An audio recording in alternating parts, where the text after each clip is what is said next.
안녕하세요. 얼마 전에 정말 역대급 일이 벌어져서 이렇게 사연을 보내게 되었습니다. 평소에 보기만 하던 채널인데 직접 사연을 제보하게 될 줄은 꿈에도 몰랐네요. 저는 어떻게 보면 집에서 찬밥 신세로 살았던 것 같아요. 저에게는 언니 2명이 있어요. 그러니까 딸만 셋인 집이죠. 아유, 아들 낳으려고 내가 이렇게 애를 많이 낳았다니까. 그래도 난 딸부자라서 좋다.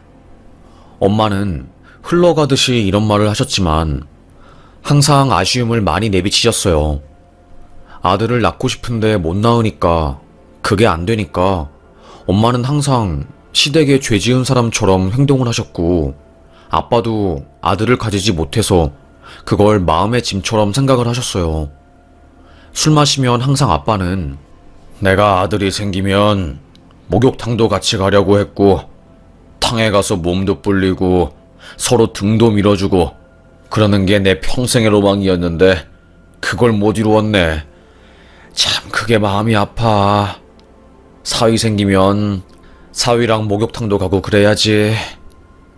저보다 일찍 결혼한 언니들 덕분에 아빠는 사위를 2명이나 봤지만 사위 둘 다 성격이 내성적이고 말이 없었어요. 그래서 형부들은 항상 아빠를 어려워했고 거리감이 있었기 때문에 목욕탕에 함께 간다거나 술을 같이 마신다거나 다른 사위와 장인들이 흔히 하는 그런 활동을 전혀 못했습니다. 그러다가 제가 시집을 가면서부터 상황은 완전히 역전되게 되었어요. 저도 성격이 내성적이거든요. 그래서 외향적인 사람들을 엄청 좋아해요. 당연히 남편도 외향적이고 엄청 사교적이고 항상 사람들에게 부침성 좋게 다가가는 사람이었죠. 그런 성격에서 매력을 느낀 거고요. 그래서 저희 집에 남편을 처음 소개했을 때 아버님, 정말 감사합니다. 제가 온 인생을 다 바쳐서 수진이에게 모든 것을 다할 것입니다. 세상에서 수진이가 가장 행복한 신부가 될 수 있도록 최선을 다할 거예요. 자네만 믿고 내가 우리 수진이 귀한 막내딸 보낸다네. 알겠나? 물론이죠. 제가 수진이뿐만 아니라 장인어른 장모님 등에 업고 전국 팔도 산이랑 산은 다 다닐 수 있도록 체력도 키울 거고 든든한 사위가 될 겁니다. 패기 넘치는 그 사람의 모습에 아빠는 흡족한 표정을 지으셨어요. 자네 태도가 너무 좋다네. 아주 좋아. 태도가 최고야. 내가 딱 좋아하는 넉살 좋은 사람일세. 아이고, 아닙니다. 감사합니다. 그렇게 남편이 저희 집에 들어오면서 아빠와 남편은 아주 친한 절친이 되었습니다. 아빠는 항상 나는 우리 막내 사위가 제일 좋아. 내가 세상에서 제일 좋아하는 성격이 우리 막내 사위 같은 성격이야. 내가 아주 막내 사위 볼 때마다 마음이 찡하기도 하고 고맙다니까. 항상 아들이 있었으면 좋겠었는데 첫째 사위랑 둘째 사위는 성격이 사근사근한 성격이 아니고 냉철하고 딱딱해서 다가가기 어려웠는데 우리 막내 사위는 아주 너무너무 좋아. 아빠는 한박 웃음을 지으면서 저희 남편을 좋아해 주었습니다. 남편은 주말에 항상 자기야, 우리 금요일 저녁이나 혹은 토요일 점심에는 장인어른이랑 장모님이랑 함께 시간 보내자. 그래? 그런데 당신 안 불편하겠어? 우리 엄마랑 아빠랑 같이 시간 보내면 당신이 불편할 것 같은데? 나야 좋지만. 아니야. 나는 장인어른이랑 시간 함께 보내는 게 너무너무 좋아서 그 자체가 힐링이야. 남편의 말에 감동받았어요. 그렇게 토요일 오전에는 항상 우리 부모님이 저희 집에 와서 밥을 먹었지요. 취미로 요리를 하는 남편은 주말마다 대게에 킹크랩에 횟감에 아주 고급 식재료를 가지고 정말로 역대급 진수성찬을 차려주면서 우리 엄마와 아빠에게 대접을 해주었어요. 그 자체만으로도 무척이나 고마웠지요. 우리 아들 같은 사위 덕분에 내가 이렇게 맛있는 음식도 먹고 주변의 친구들이 나 부럽다고 난리라니까. 요즘에 이런 애들 없다고. 어떻게 이렇게 괜찮은 사위를 탁 물어왔냐고. 우리 막내 사위 때문에 내가 요즘 너무 신이 나. 아이고, 아버님, 아닙니다. 솔직히 요즘에는 아빠보다 장인어른이 더 편하고 함께 있는 시간이 즐겁네요. 아이 참, 사돈이 들으면 섭섭해 하실라. 말이라도 그런 말은 하지 말게나. 듣는 나야 기분은 좋지만. 하하하하. 결혼 초 남편은 정말로 우리 아빠랑 엄마를 지극정성으로 챙겼어요. 오죽하면 제가 여보, 이제 주말은 우리끼리 보내면 안 돼? 나는 당신이랑 쉬는 날에 데이트도 하고 싶고 맛있는 음식도 먹고 싶고 그런데 항상 엄마랑 아빠랑 약속이 있으니까 맛있는 것도 못 먹고 그러는 게 싫어. 에이, 그래도 할 수 있을 때 해야지. 있을 때 잘해야 한다는 말이 괜히 있는 줄 알아? 남편의 말은 틀린 게 하나 없었습니다. 제가 친구들에게 저의 이야기를 하면 친구들은 야, 네가 아주 배가 불렀구나. 너 그러지 마, 수진아. 우리 남편은 어떻게 하는지 아냐? 우리 아빠 생일에 전화도 안 하는 남자야. 에휴, 연애할 때는 하늘에 별이고 달이고 다 따다 줄 것처럼 행동하더니 지금은 진짜 아무것도 안 한다? 맨날 소파에 누워서 TV 보는데 아주 미련 곰탱이 같아. 나만 시댁에 전화하고 안부 묻고 이러려고 결혼했나, 대리효도 하려고 결혼했나 싶은데 넌 진짜로 복 받은 거다. 무슨 복이냐 진짜로. 그러게. 야, 너 이제 그만 말해라. 질투난다 질투나. 남편이 장인어른이랑 장모님 주말마다 챙기는 집이 어딨냐? 네 남편이 진짜 잘하는 거야. 네가 주변을 둘러봐. 그런 남자 없다. 정말이야. 네 남편 같은 남자 없어. 친구들의 말을 듣고 저는 그제서야 알게 되었어요. 다른 집 남편보다 제 남편이 우리 부모님에게 무척이나 잘한다는 것을요. 그때부터 저도 남편을 믿게 되었습니다. 저희 언니들도 이야, 아주 사위 한 명 들어왔더니 집안 분위기가 다르다 달라. 신기하네. 진짜로 제부 때문에 아빠 얼굴 안색도 좋아지고 우리 집 자체가 활기차졌다니까. 우리 집안은 원래 기념일 챙기거나 그런 집안이 아니야. 그런데 제부 때문에 이렇게 생일에 모여서 초도 불고 좋네 진짜로. 아이고, 그리 말씀해 주시니 몸둘 바 모르겠네요. 너무너무 감사합니다. 저희 집안의 사랑을 독차지하는 남자였습니다. 남편은 회사에서도 인기 짱이었어요. 항상 직원들이 입을 모아서 칭찬하는 사람이 저희 남편이었고, 제 지인들 사이에서 제 남편은 성격 좋기로 유명했지요. 저는 속으로 혼자 내가 진짜 결혼을 잘하기는 했나봐. 신기해. 어쩌다가 내가 이런 남자랑 결혼한 거야? 나 진짜 운도 좋지. 복 중에 최고 복은 배우자 복이라고 하더니 진짜로 사람 잘 만났다니까. 너무 좋아. 그렇게 감사하며 하루하루 살고 있던 도중에 갑자기 아빠가 저랑 남편한테 말을 하는 겁니다. 남서방이 나한테 보여준 신뢰도 있고 내가 죽으면 우리 딸들이 회사를 물려받을 수도 없고 사위들이 해야 하는데 내가 가장 믿는 사위가 누구겠어. 우리 막내 사위 남서방 아니겠느냐. 그래서 남서방이 우리 회사에 들어와서 일 배우는 거 어떤가 싶은데. 저는 깜짝 놀랐어요. 사실 우리 아빠가 고생해서 회사 창업하시고 매출도 거의 100억 넘게 올리는 중소기업 사장님이었거든요. 예전에 표창장도 받은 적이 있을 정도로 그 분야에서 혁신 사업으로 유명했어요. 정말로 회사에 남다른 애정을 가지고 있는 아빠가 저의 남편에게 그런 제안을 한다는 것 자체가 저는 너무나도 신기하게 느껴지더라고요. 아빠, 진심이야? 수진아, 아빠가 입에 발린 소리 하는 거 봤니? 당연히 진심이지. 오랜 시간 고민한 거야.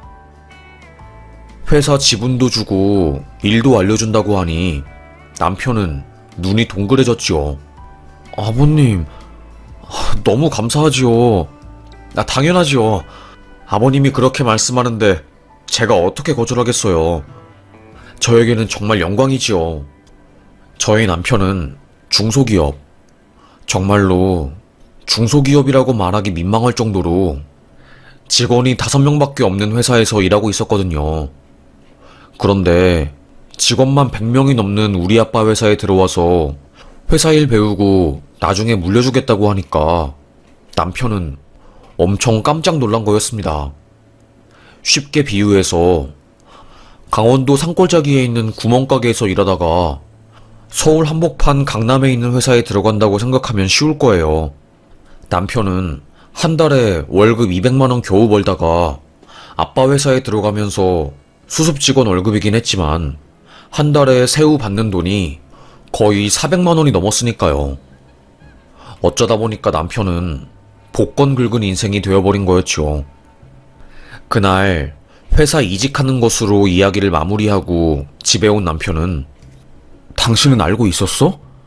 장인어른이 나한테 회사 일 알려주고 중요한 업무 같은 거 처리하게 하려고 하신 거. 나 진짜 몰랐어.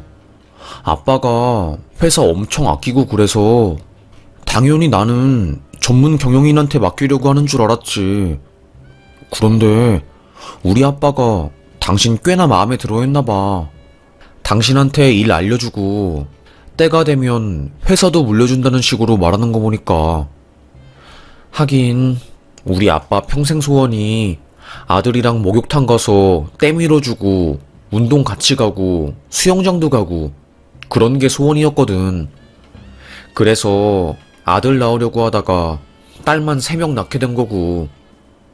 사실 형부들이 사근사근한 성격이 아니고 오히려 좀 까다롭고 예민한 성격이라서 아빠한테 살갑게 대하지 않아서 아빠가 섭섭해했거든. 사위를 아들처럼 대하고 목욕탕도 같이 가려고 했는데 본인 평생 꿈이 무너지게 된 것 같아서. 그런데 당신이 들어오고 나서 아빠가 그동안 하고 싶었던 거 다 했잖아. 대중목욕탕도 가고 골프도 같이 치고 당신이 아빠 때도 밀어주고 주말마다 음식도 차려주고 아빠도 거기서 이제 감동받은 것 같아. 당신을 사위가 아니라 진짜로 친아들 취급하게 된 것 같아. 세상에, 나는 그냥 사람을 워낙에 좋아하니까 그래서 내 성격대로 행동한 것일 뿐인데 이런 결과가 생길 줄은 꿈에도 몰랐네. 헐. 저보다 더 놀란 남편이었습니다. 저도 아빠가 그런 결정을 할 줄은 몰랐기에 무척이나 놀랐네요. 놀란 토끼 눈을 뜨면서 남편과 저는 서로 부둥켜 안고 우리 더 노력해서 열심히 살자고 다짐했습니다. 그 다음날 남편은 회사에 가서 사표 의사를 밝히고 바로 우리 아빠 회사에 들어갈 준비를 했어요.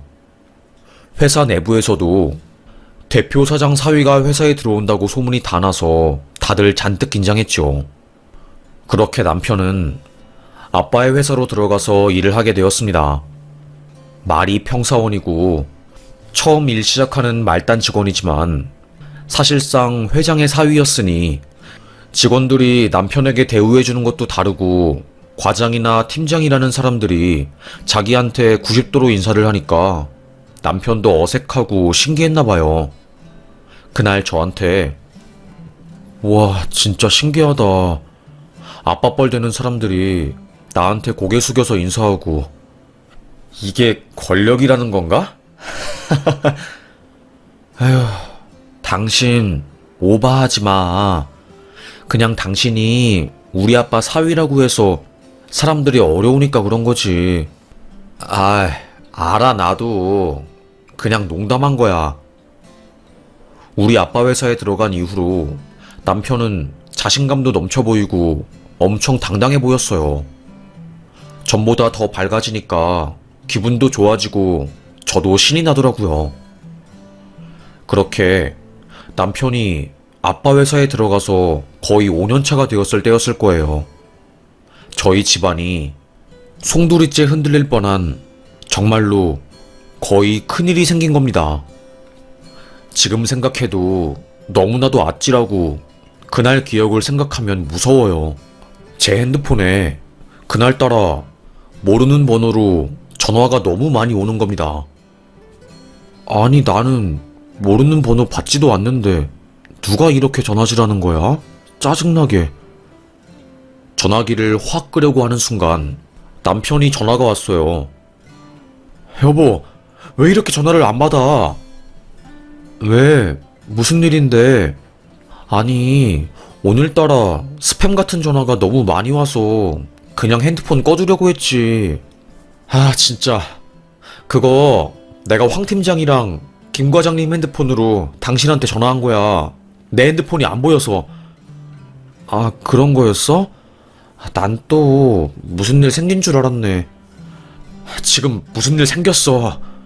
당장 지금 영신병원으로 와. 아니, 영신병원은 왜? 아버님이 쓰러졌다고. 지금 진짜로 큰일 났어. 아버님 쓰러져서 난리도 아니야. 어떻게 하면 좋아, 이걸 진짜? 저는 너무나도 놀랐습니다. 철옹성 같은 아빠가 쓰러졌다니. 처음에는 믿지 않았어요. 하지만 전화기 넘어서 들리는 병원 소리에 저는 그제서야 정신을 차렸죠. 진짜로 아빠가 쓰러졌구나. 저는 미친 듯이 집을 나와서 택시를 잡았습니다. 아저씨, 영신병원 중환자실로 빨리 가주세요. 최대한 빨리요. 병원에 가는 길에 두려웠던 제가 하염없이 우니까, 아니, 아가씨, 대체 무슨 일이에요? 아니, 무슨 일인데 이렇게 눈물을 흘리고 그래요? 좀 진정해요. 저는 택시에 있는 안에서 불길한 직감을 저도 모르게 느낀 거였어요. 뭔가 아빠한테 큰일이 생겼구나 라고요. 중환자실에 뛰어간 저를 뒤에서 누가 탁 붙잡더라고요. 누구야? 여보, 나야. 당신 남편. 여보, 아빠는 어딨어? 어떻게 된 건데? 아버님이 뇌출혈로 쓰러지셨어. 점심시간에 사장실에서 쓰러진 거고 직원이 한 명도 없어서 나중에 발견되신 거야. 시간이 많이 흐른 뒤에 발견되어서 지금 수술 급하게 들어갔어. 의사에게 이야기를 들어보니까 아빠는 전두엽 쪽에 있는 뇌신경에서 피가 터져서 쓰러진 거였어요. 수술을 마친 아빠는 다행히 생명에 지장은 없었지만 의사소통이나 전두엽 관련된 부위들이 제대로 작동을 하지 못했습니다. 일단 수술은 잘 되었고 재활에 따라서 나중에 아버지께서 다시 일상생활을 정상적으로 하실 수 있을지 없을지가 판단될 것 같습니다. 예후가 그렇게 좋지는 않아요. 심장이 쿵 했어요. 당장 걱정되는 것은 아빠의 회사였어요. 아빠가 없으면 회사가 안 돌아갈 텐데 나도 그렇고 언니들도 그렇고 아빠 회사에 대해서 아는 것이 하나도 없는데 이걸 어떻게 하지? 진짜 큰일 났네? 발을 동동 굴렀습니다. 그때 믿을 구석이 하나 생각났어요. 바로 제 남편이었죠. 여보, 걱정하지 마. 그래도 나 5년 동안 아버님 곁에서 많이 배웠어. 결제 서류 처리하는 거나 다른 거래처랑 일 처리하는 것도 종종 나 혼자 해봤기 때문에 아버님 치료 다 하실 때까지는 내가 어떻게든 회사 굴릴 수 있을 것 같아. 여보, 이래서 아빠 혹시라도 이런 일이 생길까봐 당신한테 이 일을 알려준 거구나. 나 진짜 너무너무 안심된다. 여보, 너무 고마워. 내가 너무 고마워서. 저는 저도 모르게 눈물을 흘렸어요. 제가 원래 진짜 우는 스타일이 아니거든요. 그런데 근심 걱정이 한 번에 확 다가오고 안 좋은 일까지 터져버리니까 너무 무섭더라고요. 그때 남편이 제 곁에서 저를 지켜준다고 하니까 확 안심이 되면서 몸에 긴장이 풀리고 눈물이 주르륵 나온 거였죠. 저는 아빠의 병실을 지키면서 아빠 언어치료 받는 것을 도왔습니다. 남편은 회사 일로 너무 바빴고요. 갑자기 아빠의 역할을 대신하니 바쁠만 했지요.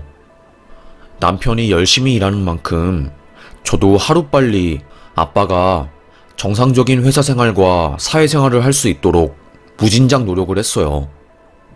하지만 생각보다 차도는 나아지지 않았죠. 전두엽이 담당하는 기관이 바로 언어 쪽입니다. 인지능력 쪽이랑요. 그래서 지금은 의사소통이 원활하지 않아요. 아무래도 언어를 하나하나 다 가르쳐야 하는 상황이고 아직은 회복 단계라서 어디까지 회복될지 모르겠지만 시간이 좀 걸리는 것은 감안하셔야 합니다. 적어도 2년을 이야기하더라고요. 상황에 따라서 더 오래 걸릴 수도 있고 최악의 경우에는 회사에 복직하지 못할 수도 있다고. 그래서 저는 서울에서 유명한 언어치료사분들을 다 찾아가서 치료하고 제가 할 수 있는 것은 다 했었던 것 같아요. 쉽게 말해서 진 빠질 정도로 엄청 열심히 아빠를 돌봤습니다. 남편이랑 저랑은 서로 바쁘니까 거의 한 달에 한 번 만나도 자주 만나는 사이가 되었어요. 그렇게 아빠가 쓰러진 지 1년 반 정도 되었을 때 아빠 상태는 엄청 좋아졌습니다. 언어치료사분도 따님이 엄청 노력한 덕에 아버님이 엄청 좋아지셨어요. 지금 이렇게 말하고 의사소통되는 것도 거의 기적이라고 보시면 되어요. 전두엽 손상 범위가 넓어서 저도 사실 치료 효과를 장담하지 못했는데 너무 좋아지셨어요. 비록 발음이나 글씨 쓰는 것은 아직 힘들긴 해도 의사소통이 가능하니까요. 결국 아빠는 퇴원했습니다. 그리고 당분간 회사를 제 남편에게 맡기고 집에서 휴식에 전념을 했어요. 아빠가 쓰러진 것도 젊은 날에 너무 열심히 일해서 쉼없이 달려왔기 때문에 쓰러진 거라고 생각을 했거든요. 아빠, 이제 믿음직한 사위한테 회사 맡겼으니까 아무 걱정하지 말고 건강만 생각해요. 아무리 돈 많이 벌면 뭐해요. 건강하지 않으면 즐길 수도 없는데. 그래. 우리 딸내미 말이 맞다. 그런데 아빠가 퇴원한 지 한 달도 안 되었을 때 갑자기 우리 아빠 집 앞에 아빠 회사 격리가 찾아온 거였습니다. 여자였어요. 여자 격리였고 회계부서 팀에 있는 여자라서 저도 알았거든요. 그날 저도 아빠 집에서 언어치료 숙제하고 있어가지고 그 여자가 찾아온 것을 인터폰으로 함께 봤죠. 회장님 댁 맞으시죠? 저 그린월의 회사 격리인데요. 꼭 좀 드리고 싶은 말이 있어서 이렇게 찾아뵙게 되었습니다. 격리가 아빠 집을 어떻게 한 것인지 겁도 없이 찾아온 게 기분이 나쁘더라고요. 아픈 아빠인데 무슨 급한 볼일이 있어서 회장 집까지 직접 찾아온 건지 저는 괜히 신경질이 났습니다. 아빠 아파서 회사 일 관련해서는 지금 업무 못 봐요. 알지 않아요? 아빠 쓰러진 거. 근데 왜 집까지 찾아온 거죠? 저도 알고 있지만 이거는 꼭 회장님께 직접적으로 이야기해야 할 것 같아서 제가 기다리다가 회장님 퇴원했다는 소식 듣고 이렇게 찾아오게 되었습니다. 간절해 보이는 그녀의 눈빛에서 뭔가 쎄함을 느꼈고 저는 집으로 들어오라고 하며 대문을 열어줬어요. 가녀린 팔로 고개를 푹 숙인 채 아빠와 저에게 서류 뭉탱이와 녹음본을 들려주더라고요. 이거 지난 6년 반 남이사님이, 그러니까 회장님 사위분께서 회장님과 함께 회사에서 5년 동안 일하고 회장님이 쓰러지시고 1년 반 동안 회사에서 혼자 회장의 위치에 올라서 일할 때 횡령한 금액 제가 정리한 겁니다. 그리고 이 녹취록은 남이사님께서 저에게 성적으로 불쾌한 농담을 하고 희롱하고 추행한 정황 증거들입니다. 더 이상은 못 참을 것 같아서 언젠간 회사 내부에 폭로를 하려고 했는데 지금 회사에서 제일 높은 위치에 있는 사람이 남이사님이라서 회장님 사위분이라서 제가 지금까지 꿀먹은 벙어리처럼 아무 말도 못하고 참다가 회장님 퇴원했다는 소식 듣고 인사팀 장부 뒤져서 주소 알아내서 이렇게 찾아온 겁니다. 저는 그 격리 이야기를 듣고 심장이 쿵 했어요.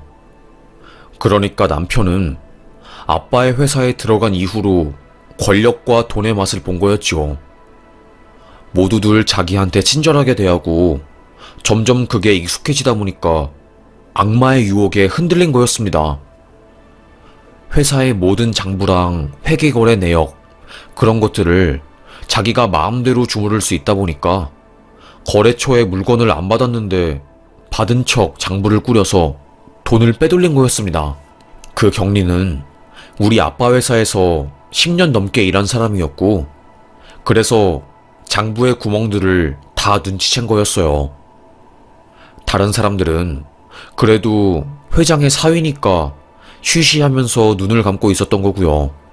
경리는 저도 솔직히 처음에는 사위분이시니까 나중에 회사 물려받으실 거니까 이 정도 횡령은 넘기려고 했어요. 고졸인 저를 받아준 유일한 회사였으니까 충성심이 있었고 저도 이 회사에서 뼈를 묻고 싶었고요. 그런데 남이사님이 저를 추행하고 희롱한 이후부터 참을 수 없는 분노가 제 마음에 피어났습니다. 불덩이를 가지고 사는 것 같았어요. 이런 사람이랑 더 이상 회사 생활을 함께 할 수 없을 것 같고, 심지어는 극단적인 생각도 했어요. 제가 너무 힘들고 지치니까 주체가 안 되더라고요. 그래서 기회를 보다가 회장님 호전되고 퇴원했다는 소식 듣고 자료 모은 거 싹 다 정리해서 이렇게 온 겁니다. 아빠는 극심하게 분노를 했고, 저도 그렇게 성격 좋고 완벽하게 우리 엄마 아빠 편인 줄 알았던 남편의 망측한 행동을 알게 되어 분노가 치밀어 올랐어요. 그 경리한테는 이렇게 말해줘서 너무 고마워요. 제가 절대로 이거는 그냥 넘어가지 않을 거예요. 일단은 회사 나오지 말고 있어요. 정리되면 내가 다시 부를게요. 그리고 오늘 이렇게 용기 내준 거에 대한 보상은 톡톡히 할게요. 당신이 우리 가족 회사 살린 거예요. 그렇게 말씀해 주셔서 감사합니다. 이 이야기를 모두 듣던 엄마는 바로 남편에게 전화해서 남편을 저희 집에 불렀습니다. 남편은 대한민국 최고의 연기자보다 더 뻔뻔하게 연기를 하더라고요. 아버님, 방금도 회사에서 일하다가 왔습니다. 퇴원 너무 축하드려요. 아버님 대신해서 회사 일하느라 힘들었지만 성장도 많이 한 것 같아서 뿌듯합니다. 이제 저랑 다시 회사 출근하셔야지요. 그날만을 기다렸어요. 남편의 말이 끝나기 전에 엄마가 남편 뺨을 때렸어요. 아니, 장모님, 지금 뭐... 저도 남편 말을 끊고 남편의 왼쪽 뺨을 날렸습니다. 아니, 당신까지 지금 장난하는 거야? 몰래카메라에 뭐야? 왜 그래 나한테? 아니 진짜 처거댁 분위기 갑자기 왜 이러는 건데? 몰라서 물어? 나랑 우리 가족이 왜 이러는지는 당신이 가장 잘 알지 않아? 어떻게 이렇게 끝까지 모른 척 발뺌을 해? 너무 지겹고 역겹다. 당신이 횡령하고 격리추행하고 회사 분위기 개판낸 거 내가 모를 것 같아? 아무리 우리 가족이 아빠 회사 일에 대해서 잘 모른다고 해도 이거는 아니지. 남편은 무슨 소리야? 대체 어디서 이상한 소리를 듣고 와서 난리야? 그때 아빠는 남편의 멱을 잡은 뒤로 팍 밀치고 남편 뺨을 때렸습니다. 끝까지 발뺌할 텐가? 사실 나도 어렴풋하게 알고 있었네. 내가 아플 때 장의사가 병원에 와서 자네가 회사 사정을 어렵게 만들고 있다고 귀뜸해줬어. 아빠는 경리한테 받은 횡령 관련 서류 자료들을 남편의 얼굴에 팍 던지고 내가 뇌출혈로 언어장애가 왔지만 지금은 아니라네. 누가 거짓말을 하고 사기를 치는지는 판별할 수 있다네. 그러니 나가. 당장 내 회사, 우리 집, 내 딸 인생에서 나가! 한 마리의 호랑이처럼 극도로 화를 내는 우리 아빠 앞에서 남편은 아무 말도 못하고 깨갱하고 나가게 되었습니다. 다음날 바로 아빠는 지인 변호사에게 제 남편을 횡령으로 고소를 했고 그 격리도 마찬가지로 같은 시기에 추행과 희롱으로 남편을 고소했어요. 물론 저도 이혼 소장을 냈고요. 이딴 남편이랑 함께 살 수 없었기 때문이었어요. 곰곰이 생각을 해봤습니다. 어떻게 그렇게 착하고 사람들한테 칭찬만 받던 사람이 이렇게 변할 수가 있지? 정말로 이해가 안 되는데. 그런데 시간이 지나고 나서 저는 알게 되었습니다. 자리가 사람을 변하게 한다는 것을요. 우리 아빠 회사에 들어가기 전까지 남편은 그냥 대한민국 소기업에서 월급쟁이로 소소하게 살고 명품이나 고가의 음식 같은 맛은 전혀 모르던 사람이었어요.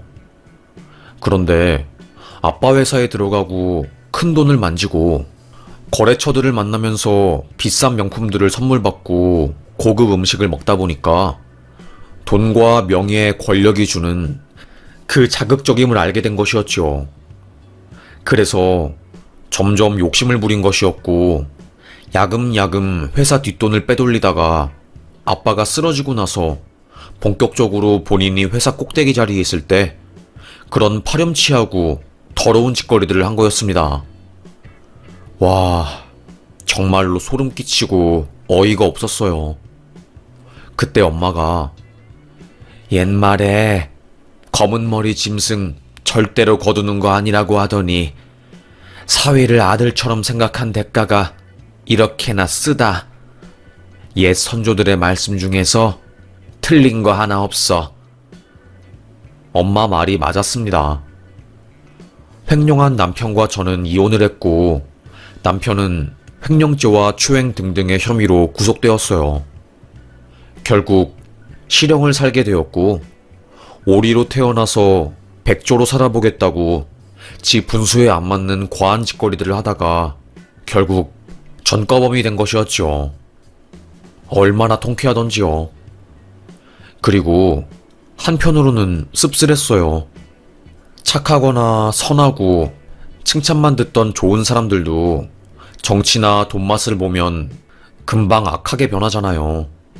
사실 그런 거는 TV나 인터넷에서만 보는 사람들인 줄 알았는데 아주 가까운 사람인, 그것도 제 남편이 이렇게 변할 줄은 몰랐네요. 그것에 대한 충격도 컸고 주말마다 우리 아빠와 엄마를 챙겨준 사람인데 그런 사람이 뒤에서는 아빠 돈을 훔치고 회사를 개판내고 유부남인데도 불구하고 여자 격리한테 꼬리를 치고 대시하면서 더러운 짓거리들을 시도하려고 한 게 저는 너무나도 억울하고 속이 터지네요. 에휴, 이렇게 될 줄은 꿈에도 몰랐습니다. 사람 믿으면 안 된다는 것은 알았지만 남편한테 이렇게 배신을 당하니까 충격이 좀 컸어요. 하지만 이제는 알았습니다. 남편도 결국은 남이고 진짜 내 편, 내가 믿을 만한 사람은 내 자신이라는 것을요. 내가 직접 아빠의 회사 일을 배우고 어느 정도 회사 돌아가는 것을 알았다면 이런 일도 없었을 텐데 여러모로 많이 후회되고 찝찝했던 지난 날이었습니다.